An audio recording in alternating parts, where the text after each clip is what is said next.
Bəxtiyar Vahabzadənin Şənbə gecəsinə gedən yol kitabından bəzi məqamları oxuculara çatdırmaq istərdim. O yazırdı. Bu vaxta qədər yazdığım tərcümə halların heç birində göstərmədiyim bir mühüm məsələni indi yazıram. Bütün rəsmi sənədlərdə atamın adını Mahmud, anamın adını isə Gülzar yazmışam.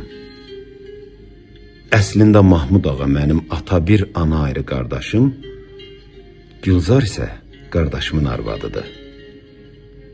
Mənim atamın adı Zəkəriyə, anamın adı xanımdır. Mahmud ağa Zəkəriyənin oğlu, xanım isə Mahmud ağanın ögey anasıdır. 1921-ci ildə Mahmud ağa Gülzarla evlənmiş, illər keçmiş, övladları olmamışdı. Mən 1925-ci il avqust ayının 16-sında doğularkən, ögey qardaşım məni öz atasından oğulluğa götürmüşdü. Mən bunu bilməmişəm. Gözümü açarkən Mahmud ağanı ata, Gülzarı isə ana kimi tanımışam. Yalnız 1946-cı ildə 21 yaşında baba kimi tanıdığım Zəkəriyə ölərkən, onun yasında doğmaca nənəm, yəni xanımın anası, mənə həqiqəti demiş, lakin mən buna inana bilməmişəm. Daha doğrusu inanmaq istəməmişəm. İndi bu cümlələri yazarkən, o ağrılı yaz gecəsində nənəmin dediklərini xatırlayanda məni dəhşət bürüyür. O zaman keçdiyim həyəcanları sözlə izah etmək çətindir. 21 il ata, ana kimi tanıdıqlarım əslində mənim atam və anam deyilmiş. Baba və nənə dediklərim isə atam və anam imiş. 1946-cı ildə biz artıq Bakıda yaşayırdıq. Aldığımız telegrama görə Şəkiyə yasa gəlmişdik. Doğma anam xanımın oğlu İsfəndiyar müharibədən qayıtmamış, indi əri ölmüş, ikinci oğlu, yəni mən isə başqasına töhfə verilmişdim.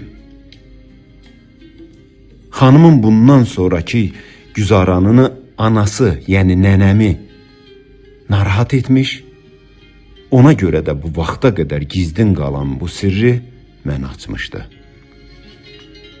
Onu da deyim ki, qoca nənəm bu sirri mənə xanım anadan gizli demişdi.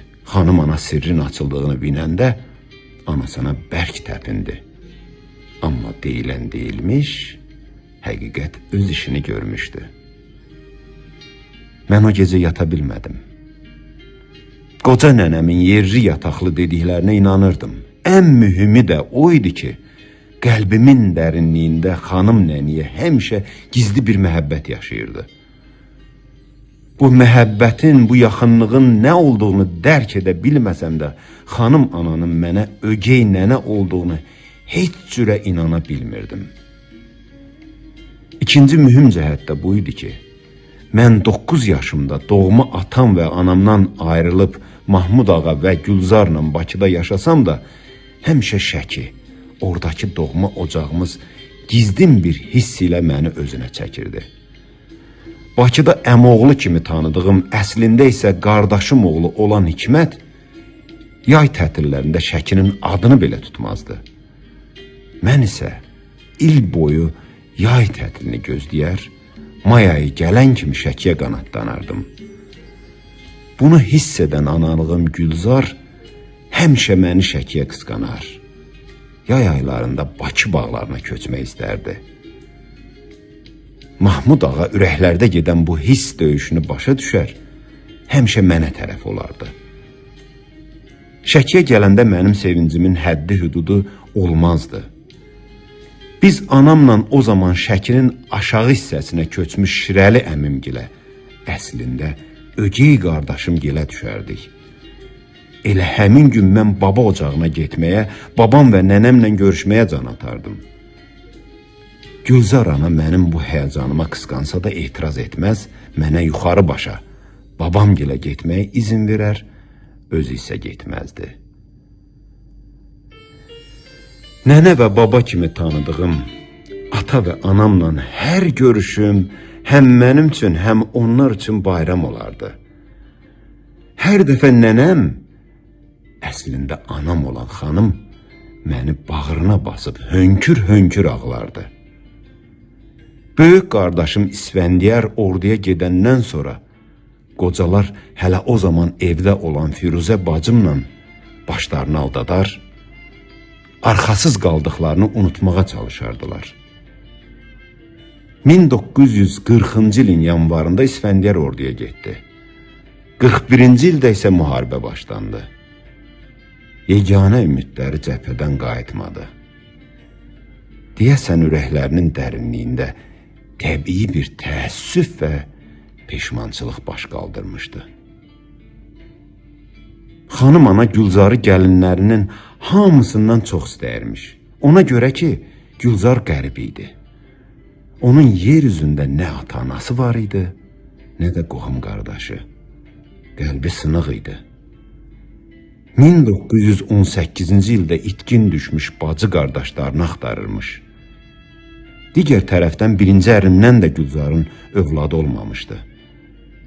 Bizim ocağa düşəndən sonra özünü nə qədər həkimə göstərmiş, dava dərman etmişdilərsə də faydası olmamışdı. Həkimlər sonsuz qalacağını üzünə demişdilər. Ona görə də Gülzar ana tez-tez tənhalığa çəkilər, xısın-xısın öz dərdini ağlayarmış.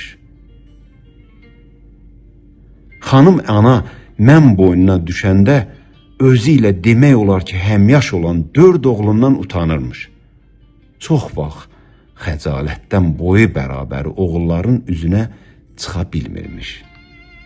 Hətta ara mamaçası ilə görüşmüş, uşağı tələf etmək istəmiş.